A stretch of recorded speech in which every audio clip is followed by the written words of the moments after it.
History of Bakango Tribe. The Bakango people have been practicing agriculture before 500 BCE, when they arrived in the area of the mouth of the Congo River. European voyagers described some of the land as kingdoms. The kingdom of Loango was developed in the 16th century, which controlled most of the north coast of the Congo region. The French and Belgians mostly colonized the Congo region. Most kingdoms were made or became a kingdom in 1930. The Congo Kingdom was believed to be made around the year 1390. The Portugal arrived in Congo Kingdom in 1483. Portugal noble quickly converted Christianity.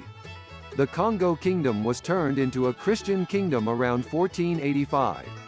The Bakango people were invaded by a group of African warriors which the Portugal called the Jagas in 1568. Bakango people were defenseless, had no other choice but to ask the Portugal for help. The Portugal had the liberty to build a colony in Angola on their territory. In 1622 the Portuguese had a failed invasion on the Congo. The reason behind the invasion was because their alliance just wasn't cooperative anymore. In 1641 Congo applied alliance with the Dutch to fight the Portuguese. The Portuguese ended beating the Dutch, which led to the Battle of Mbiwila. The Portuguese defeated the Congo in Angola. Finally the Congo people defeated the Portuguese invasion, but a civil war began in Congo in 1670, so regional power was never gained and was prevented. They became independent around 1960. Congo dia Entitila. The Great Congo Kingdom.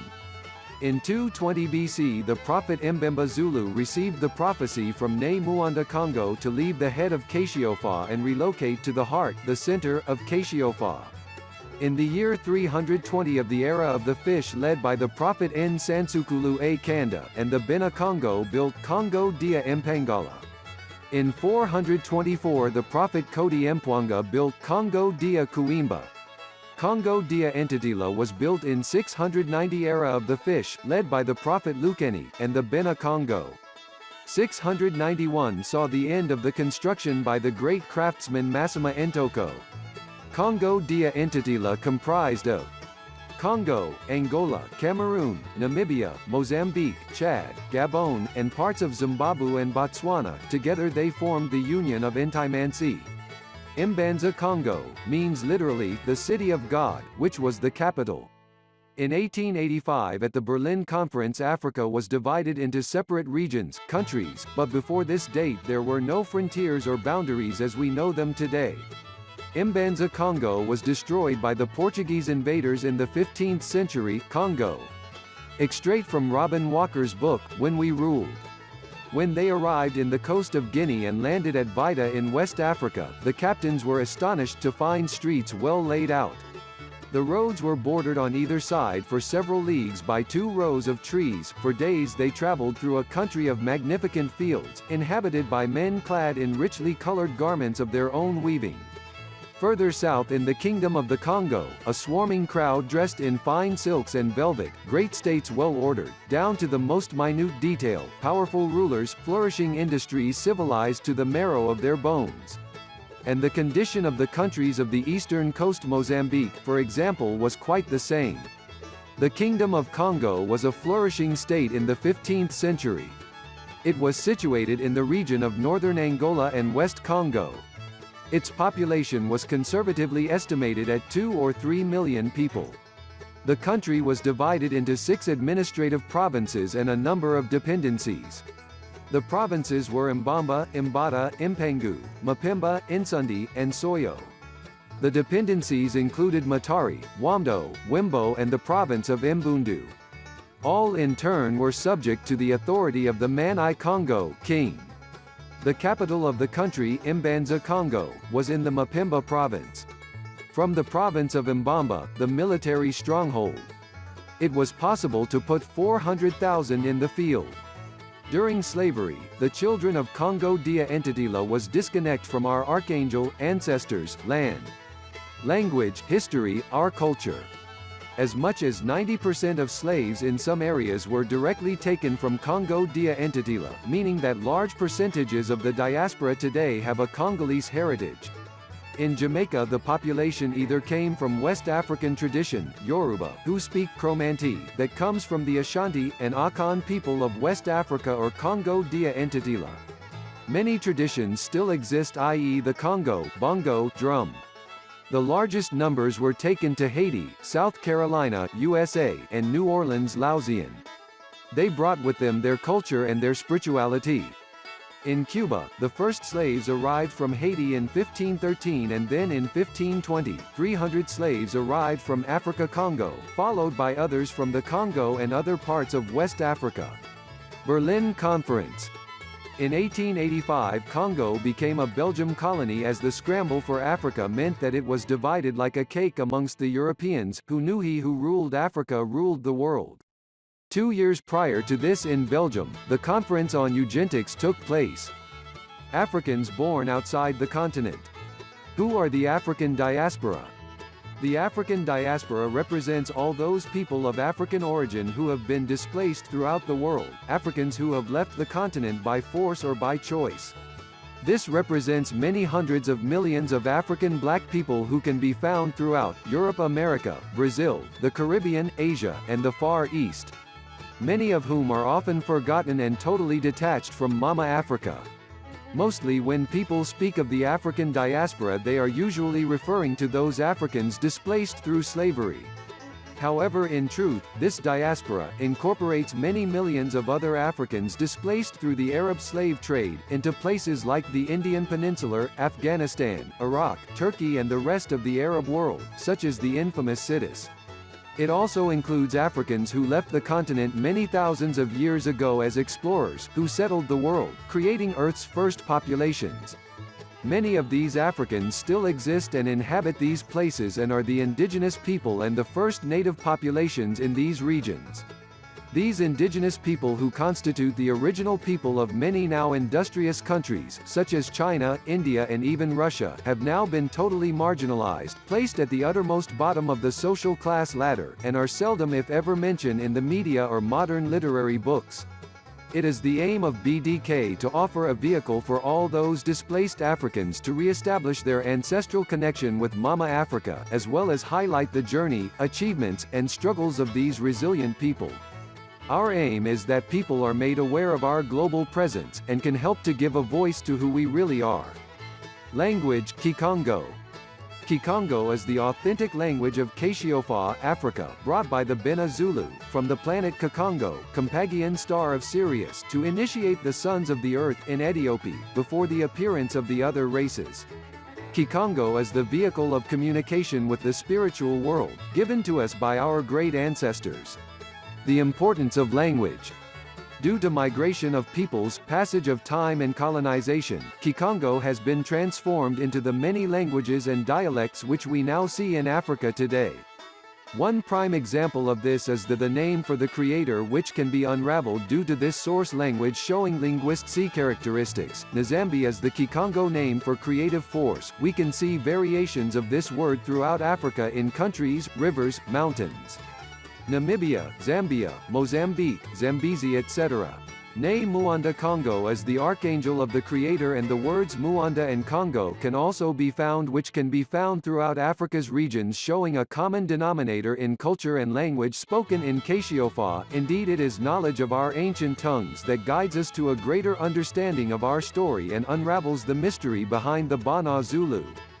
This is nowhere more important than within concepts, ideas, and practice of spirituality and religion.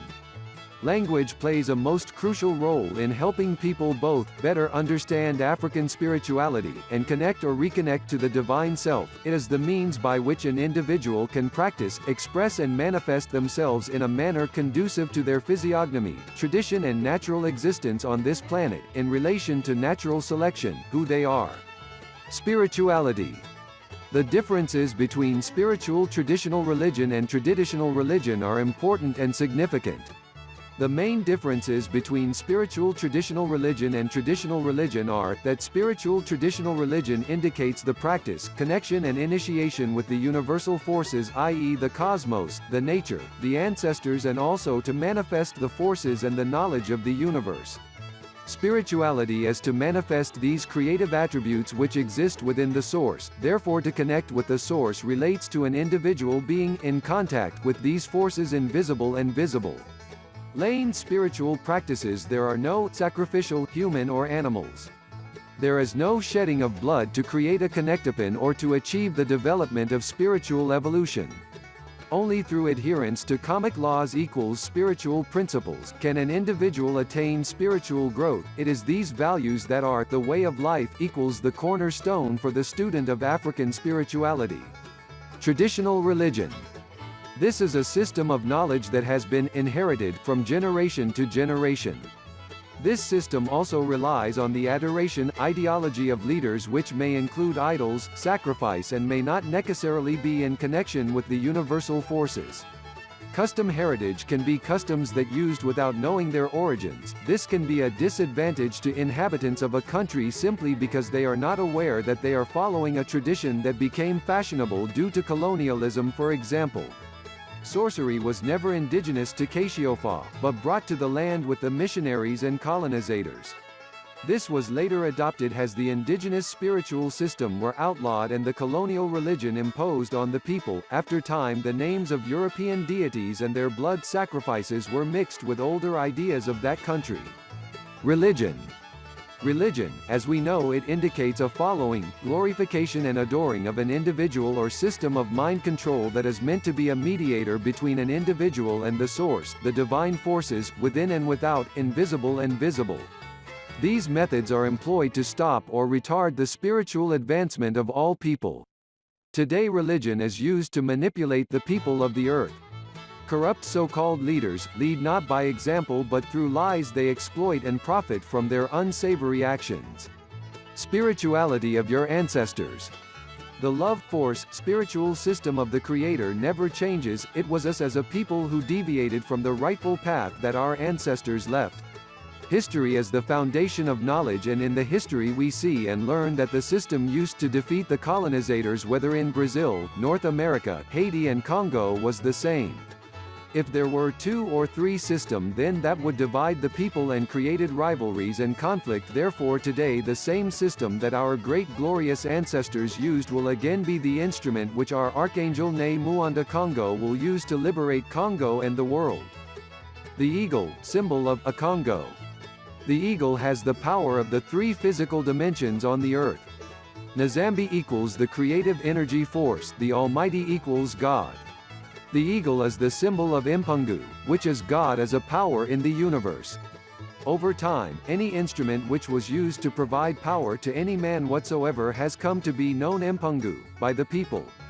Similarly, the eagle is the symbol of the power of God. Impungu Tulendo ended up being called Impungu in the ancient language Kikongo. Until now, the eagle said Impungu in the language of Batabua Katanga, who worship the great god of power they call Kabizia Impungu. In 1921, the great prophet Kimbongu rises. He showed a great power. He speaks on behalf of Tata Nzambia Impungu, and prophesy the release of the black world race. Belgians arrested him, condemn him to death, then life, and will lock him in a dungeon of Lubumbashi, Katanga, Shaba, to 2,000 kilometers of Congo Central, now Zaire, his entire hometown bubbling. Behind him, the Congo Central continues to bubble. In 1933, followers of Mfumu Kimbongu had held a meeting in a forest Manianga North, Mongo Luwala, under the direction of Mbuta Matai Muanda.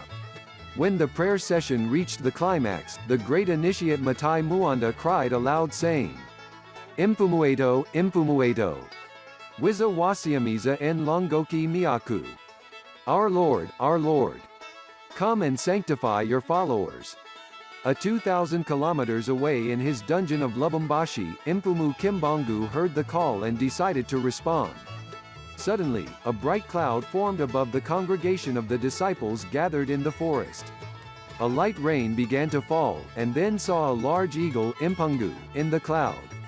Ngozulu.